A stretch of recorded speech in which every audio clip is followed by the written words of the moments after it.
Continuing in The Will to Believe and Other Essays in Popular Philosophy by William James, we come to the dilemma of determinism, in which I think I'm going to take a break to some extent and not go into detail on the whole text. I'm not going to read through the whole thing. I'll make maybe 1, maybe 2 points in this video, maybe do one more video and call it good for this particular essay. A common opinion prevails that the juice has long ago been pressed out of the free will controversy, and that no new champion can do more than warm up stale arguments which everyone has heard. This is a radical mistake. I know of no subject less worn out, or in which inventive genius has a better chance of breaking open new ground. Not perhaps of forcing a conclusion or of coercing assent, but of deepening our sense of what the issue between the two parties really is, of what the ideas of fate and of free will imply. So this is how he starts the essay, and let's be clear on the topic.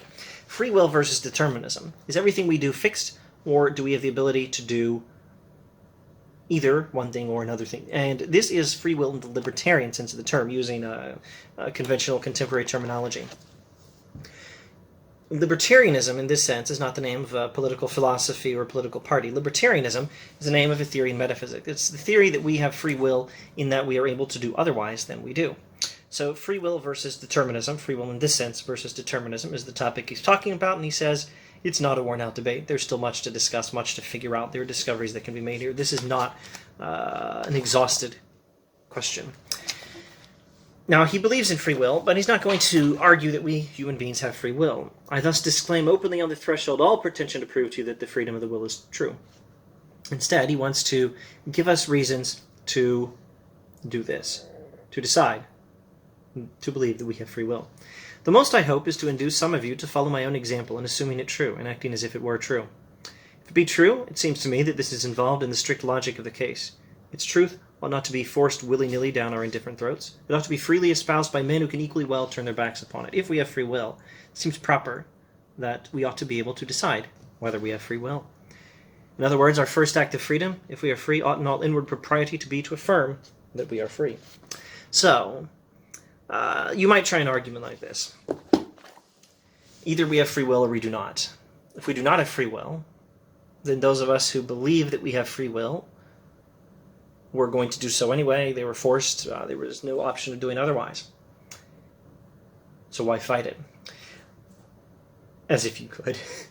Or, if we do have free will, then we have the ability to decide whether we have free will, to decide whether we think that we have free will, and we'll decide correctly if we decide to believe that we have free will. So either way, makes perfect sense to believe in free will. Either we were going to anyway, or we were choosing to believe in free will, and we chose properly. So you should believe in free will. You should choose to believe in free will, as far as you know. Worst case scenario, you're wrong, but you were forced to do it anyway. Best case scenario, you get it right. You exercise your freedom properly to choose to believe that we have freedom. You could make that argument. I think that works for James.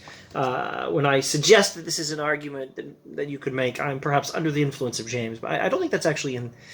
well, at any rate, I'm not drawing it directly out of the text. Let's see if we can draw something more directly out of the text. Why should we choose to believe that we have freedom? Consider this objection.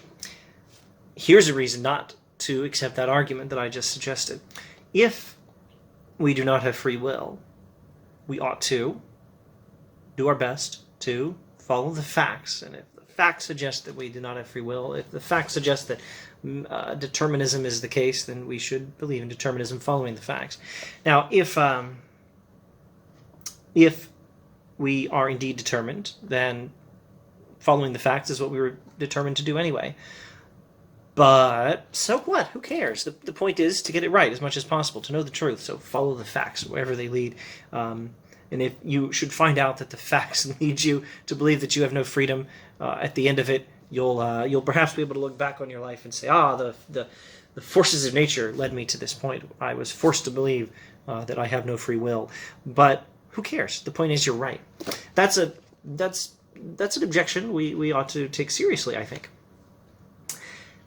Now let's see what James has to say about an objection like that. Why should we believe that we have free will?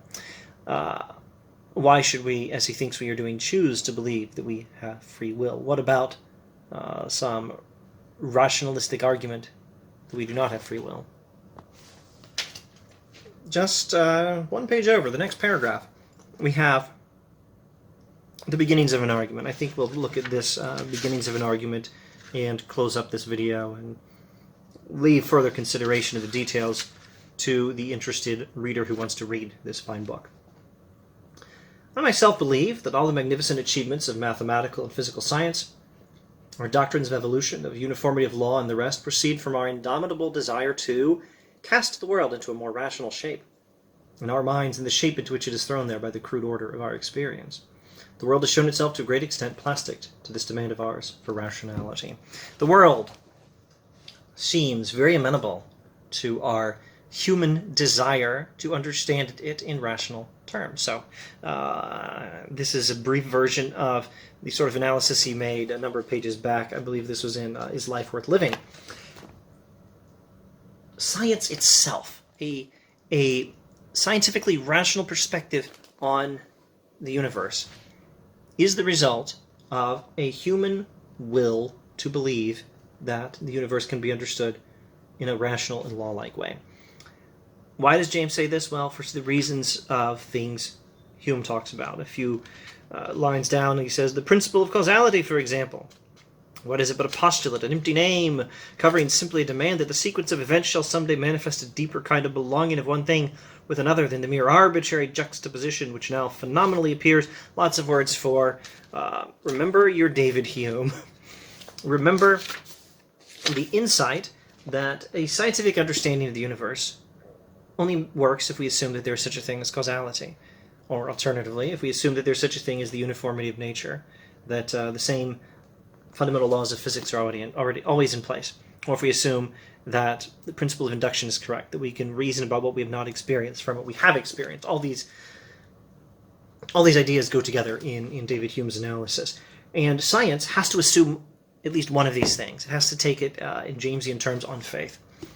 Because this is the foundation of science. It is an assumption like this that lets us do scientific work to figure out the world. And it works pretty well. And what does that tell us?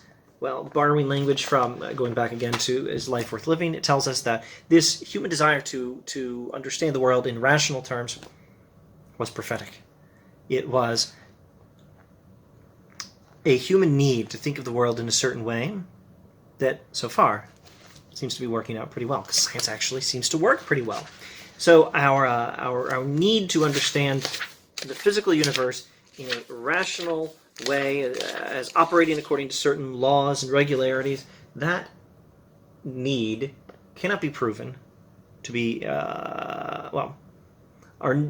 cannot be proven that the way we need to see the world is the correct way. But we can show that we must believe this sort of thing if we're going to do science. Science has these assumptions, or at least one of these assumptions, as its foundation, and we can observe that it seems to work. This human need to understand the world in a certain way seems to work out. And this means that other human needs can be taken just as seriously. I, for one, feel as free to try conceptions of moral as of mechanical or of logical rationality. If a certain formula for expressing the nature of the world violates my moral demand, I shall feel as free to throw it overboard, or at least to doubt it, as if it disappointed my demand for uniformity of sequence. For example, the one demand being, so far as I can see, quite as subjective and emotional as the other is. He's admitting that human morality has a certain subjective character. Not that there are no factual statements you can say about morality. That's not the point. For what sort of subjectivity we're talking about, go back and review the sentiment of rationality.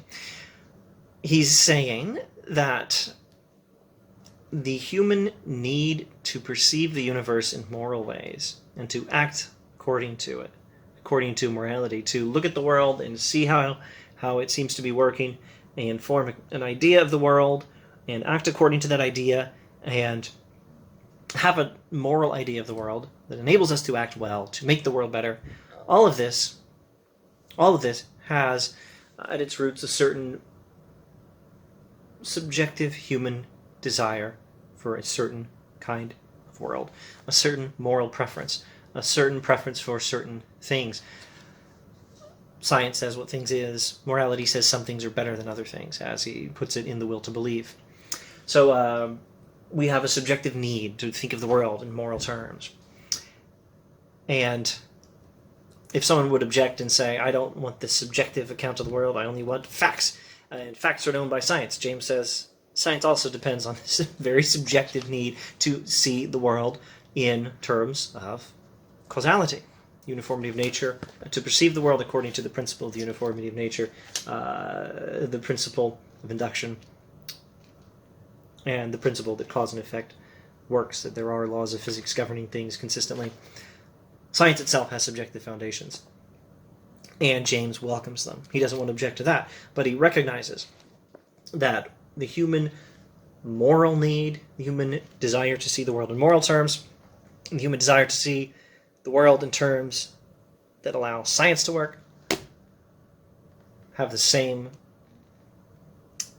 foundation in human nature, and we are just as welcome to take one as to take the other, to choose to believe in the world in moral terms as to choose to believe in the world in scientific terms. And of course James advocates both, and this justifies belief in free will, because you can't conceive of the world in moral terms unless you conceive of the world as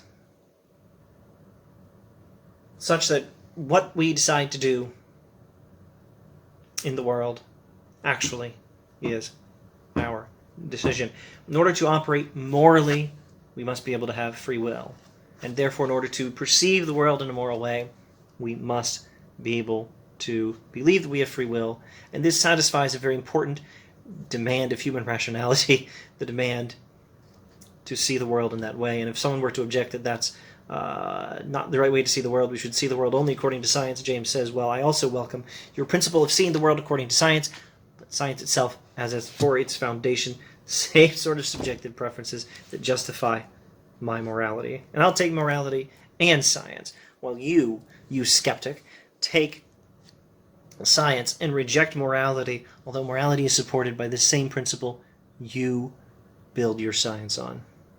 Thus is William James.